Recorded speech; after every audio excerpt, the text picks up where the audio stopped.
সকলো মংগলে থাকক, কুশলে থাকক।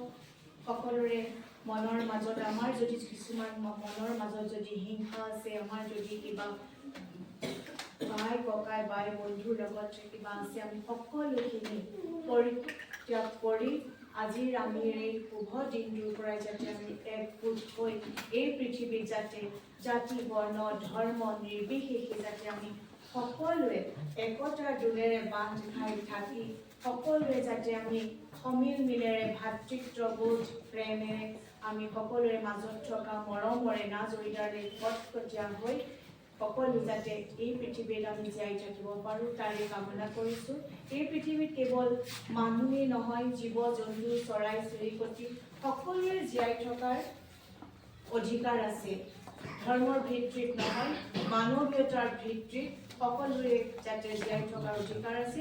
নিজেও সুখত থকা, আনকো সুখত থাকিবলৈ দিয়া, আনৰ ঘৰ সংসাৰ ভাঙি নিজৰ সুখ সমৃদ্ধি পাবৰ কাৰণে কেতিয়াও বেয়া হ'ব নালাগে। এয়াই আমাৰ প্ৰভু যীশুৱে বাণী প্ৰচাৰ কৰিছে আৰু সেই বাণীৰে যাতে আমি আমাৰ বিশ্বখনত এক ভাতৃত্ববোধ নিৰপেক্ষ ধৰ্ম নিৰপেক্ষতাৰে যাতে আমি সকলোৱে একগোটে জীয়াই থাকিব পাৰোঁ তাৰে কামনা কৰিছোঁ।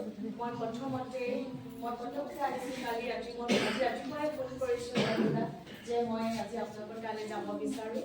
মই চিনাকি দিছেই, মোৰ নাম পল্লৱী গগৈ। মই টিয়ক সমষ্টিৰ আগৰ প্ৰাক্তন বিধায়ক মেম্বৰ গগৈদেৱৰ সৰু বোৱাৰী হয় আৰু ভাল লাগে মোৰ। আমাৰ তাতো আছে, আমাৰ জাজুমুখ অঞ্চল আছিল, আপোনালোকৰ নিচিনাই বাই ভনী ককাই ভাইৰ লগত আমি একেলগে থাকোঁ, খোৱা বোৱা লোৱা একেলগে কৰোঁ। এই অঞ্চললৈ আহি মোৰ খুব ভাল লাগিছে। বিশেষকৈ বন্ধুবান মইনা বন্ধুসকল, আপোনাৰ বাইদেউ দাদা আৰু ইয়াত থকা জ্যেষ্ঠসকল, ইয়াতে গোট খোৱা আমাৰ আজি চাৰ্চত গোট খোৱা ভক্তদান ৰাইজ সকলোকে মই মোৰ তৰফৰ পৰা আন্তৰিক অভিনন্দন আৰু শুভেচ্ছা জ্ঞাপন কৰিছোঁ। বিশেষ দীঘল নকৰোঁ, প্ৰভুৱে সকলোকে মংগল কৰিব। অনাগত দিনত আমি এই পৃথিৱীত ধৰ্ম নিৰপেক্ষভাৱে সকলোৰে একতাৰ দোলেৰে বান্ধ খাই থাকি সকলোৰে উন্নতি হওক, সকলো আগবাঢ়ি যাওক, কণকণ মইনামণি সকলো আগবাঢ়ি যাওক, শিক্ষাৰ ক্ষেত্ৰতে হওক, সাংস্কৃতিক ক্ষেত্ৰতে হওক। খুব ভাল লাগে, খুব ধুনীয়া এটা নৃত্য পৰিদৰ্শন কৰোঁতে মই আহিছোঁ আৰু যিগৰাকী শিকাই আছে ইমান কণ শিশুসকলক এগৰাকী আঁৰৰ ব্যক্তি থাকে ন, ইমান ধুনীয়াকৈ শিকাইছে। তাৰ পৰা মই ভাবিছোঁ তেওঁ ডান্স কৰিছে, কিন্তু আমি দেখিছোঁ তেওঁ তেখেতে শিকাই মানে ষ্টেপকেইটা মনত পেলাই আছে। সেইটো দৃশ্য দেখিও মোৰ ভাল লাগিল। এদিন ৰাসত দেখিছিলোঁ এইটো দৃশ্য। আচলতে তেখেতসকল আমাৰ মইনামণি সকলো আগবাঢ়ি যাওক, ভাল হওক সকলোৰে, মই তাৰে কামনা কৰিছোঁ। নতুন বছৰ আহি আছে 2026।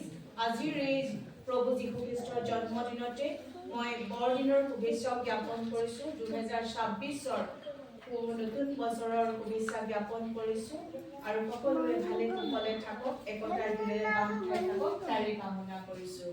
ধন্যবাদ। আৰু আজি যে মই আপোনালোকক লগ পালোঁ, সকলোকে চিৰকৃতজ্ঞ হৈ ৰওঁ।